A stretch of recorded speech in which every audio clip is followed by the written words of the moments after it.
ata sila eh. Sanay sila nung may nagpapakita.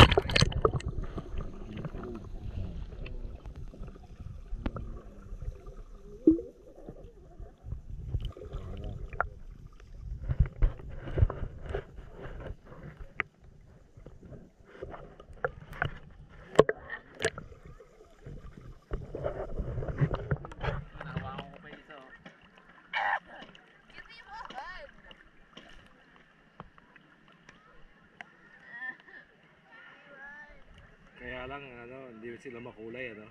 Hindi makulay. Oh. Sa Batangas may mga makulay. Hindi makulay, saka iba't iba talaga. Pero dahil nga iba't iba, yung makikita mo din yung mga fish na medyo poisonous. Oh? Oh, like yung ano yun, lionfish. Oo. Yung maraming ano. Sa corals yun, diba? Oo, sa mga corals. Yung mga ano pa, pufferfish pa. Oh? Pinakain Saka yan, yung ano diba? doon, yung mga sila Nemo, ano lang yun, common